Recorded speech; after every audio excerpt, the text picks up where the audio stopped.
Congratulations, comrade! Well done on receiving your new promotion to Shift Supervisor for Unit 4 of the Chernobyl Nuclear Power Plant.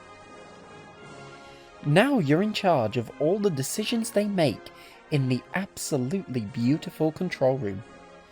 And you're just in time as well. Unit 4 is about to go through its scheduled maintenance shutdown, and that means tests. You have to make sure that the Kharkiv Turbine Plant and Dontekhenergo are happy and get their results, or your superiors will be not happy. Good luck, comrade. So, the time is 1 AM, April 25th, and look, there you are. I'm so proud of you. But your first decision has arrived. But don't worry, because it's a very easy one to ease you into the job. Currently, Unit 4 is running at almost full power, about 3100 megawatts. And for the experiments you of course need a much lower power, around 50%. At least so the Kharkiv turbine plant can get their experiments done on the turbine. So, your first decision is if you should lower the power. These are your options, or option rather. A. Lower the power to 50%. I'd give you a few seconds to think about this answer, but if your mind even crosses scramming the reactor, expect a very angry Superior Dyatlov, Plant Director Brakhanov, and Minister for Energy Mayorets to send you on the first train to Siberia. So, you chose option A. Well done. This was the correct decision, and so you get to move on to the next decision. It is now 10 minutes past 7, and your scheduled Prisma report from the computer has arrived. It's not looking good. The operating reactivity margin, the equivalent number of control rods inserted into the core, has fallen below 15, which is below the minimum insertion level. Now, you have to again choose what to do. There are two options here. Simply holding the power level of 1600 megawatts would allow time for the control rod insertion to recover, as it compensates for xenon burning away. It had happened many times before, after all, and the ORM was merely used to compensate for irregular power distribution.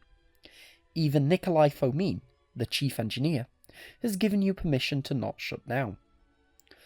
On the other hand, you can choose to shut down the reactor. After all, you've violated a safety parameter, and regulations stipulate that if the ORM falls below 15, then you must shut down the reactor. So, here are your choices. A. Hold the power at 1600 megawatts until the final power reduction before the experiments. B. Shut down the reactor. I will give you 5 seconds to choose.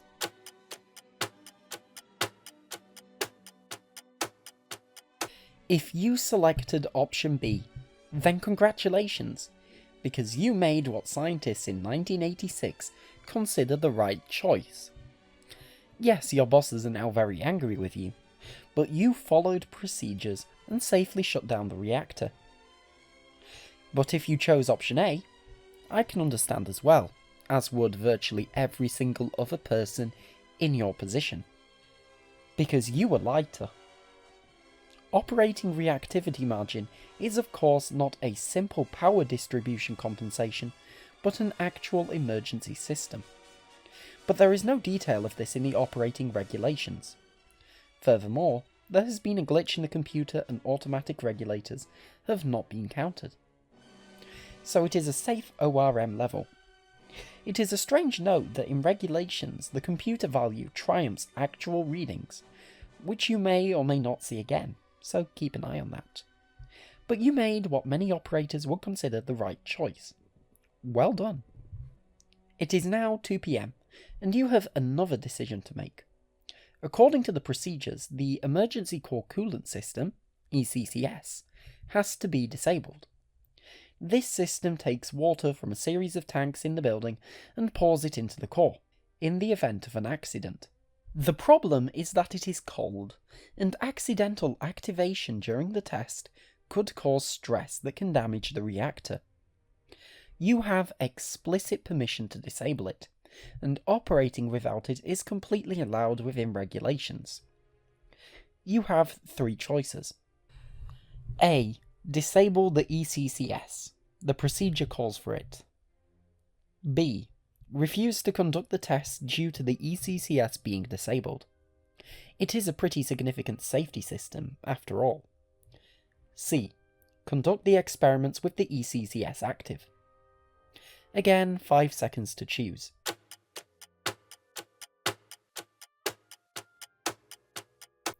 If you chose B, then you have fallen for classic Soviet propaganda from 1986. Disabling the ECCS was completely allowable if the chief engineer gave permission, which he did when he signed off on the experiment. If you chose C in the hopes it would prevent a future accident, all studies indicate that the ECCS would change absolutely nothing. However, you will save the lives of a few people by sparing them from having to open any ECCS valves. So, bonus points for that. How about another easy decision? It's now 11:30 at night, and the power needs to be reduced to 700 megawatts in preparation for the rundown. There is absolutely no danger at all in this, so your options are A. Lower the power to 700 megawatts. Do I even need to give you 5 seconds? I hope not, because of course your decision should be A, and you can lower the power down to 700 megawatts. But, plot twist, let's have another decision about the power. Why don't we lower it just a bit further? At 700 megawatts, you can run the risk of a large steam buildup during the experiment, which might be larger than the reactor can handle, causing damage inside the core. The experiment plan doesn't cover for this, but if you lower it down to a minimum of 200 megawatts, then you can not only prevent the pressure wave, but also carry out further experiments on the turbine. There may also be a pressure from a superior, one of these two, to lower the power. Nobody actually knows which, or if there even is pressure, so pick your poison. Here are your options. A. Lower the power down to a minimum of 200 megawatts. B. Conduct the experiment at 700 megawatts. Pressure waves be damned. C. Shut down the reactor and abandon the tests. 5 seconds to think.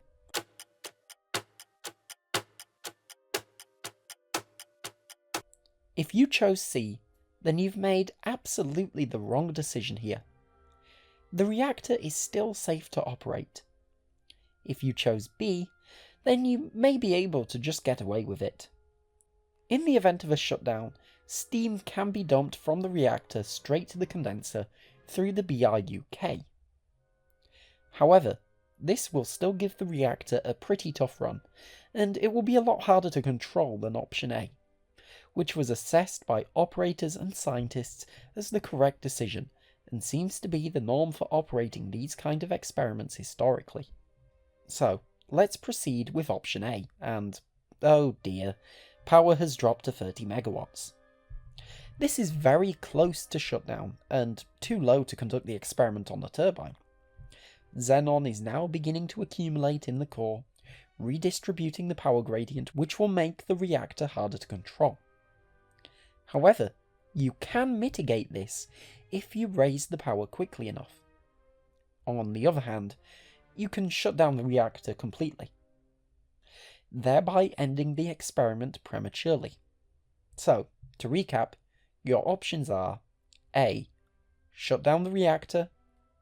B. Raise the power to 200 megawatts.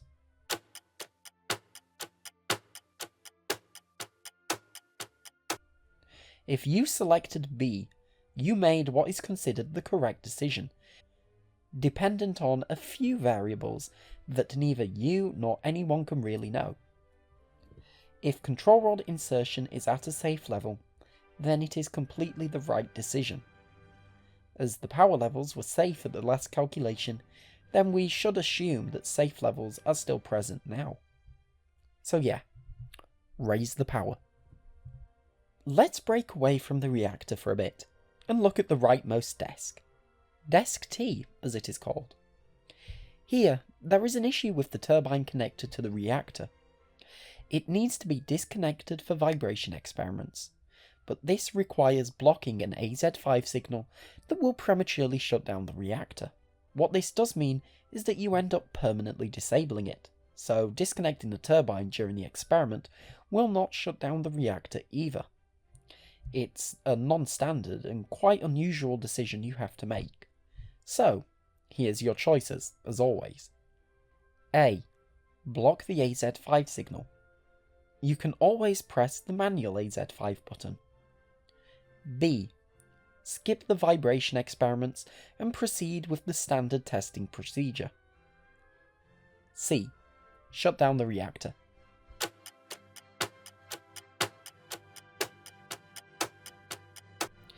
As before, choosing C is completely wrong on the grounds that the reactor is still in what is seen as a safe position, with a safe control rod insertion level.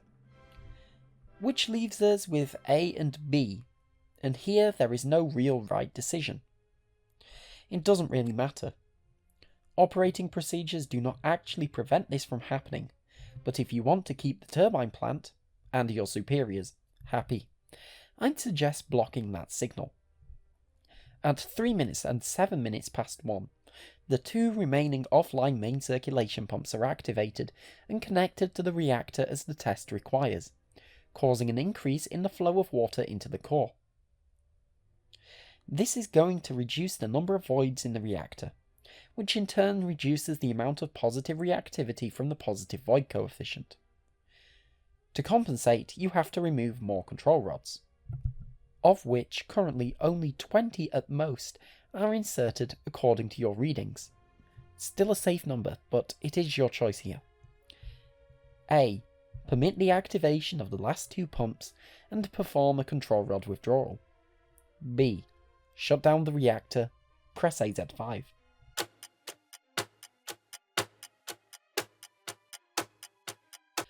Of course, the correct answer is A. Operating procedures permit activation of all of the pumps at once, and so long as control rod insertion remains above 15, you are completely safe in your job. So don't worry, everything is going to be fine. For another 15 or so minutes anyway. At 20 minutes past 1, roughly, there is a required spike in the feed water flow that is needed to top up the amount of water in the steam separators. Again, here you have a choice. A. Permit the increasing flow rate to proceed with the test. B. Shut down the reactor, press AZ5.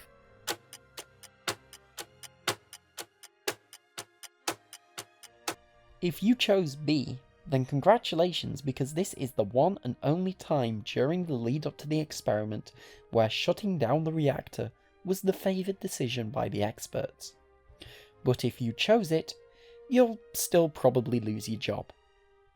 It's impossible to know in the control room what the live control rod insertion is. However, you can probably estimate from the current withdrawal that it is below 15. And, as regulations say, an ORM below 15 requires the shutdown of the reactor. It is indeed below 15, as we know from the surviving data, but unlike in the HBO miniseries, this information would never be transmitted to the control room. Without this data, shutting down the reactor would probably result in you losing your job, but it is the right decision. It is also the absolute last time you will be able to shut down the reactor safely, as the cooler feed water collapses the voids and lowers the temperature of water at the inlet, not preventing the positive scram effect, but preventing the flashing of water into steam that led to the ultimate runaway. Once this was done, it would be time for the experiment to begin. This disconnects the turbine from the reactor and begins the coasting down of the turbine. Do you A. Proceed with the experiment? B. Shut down the reactor?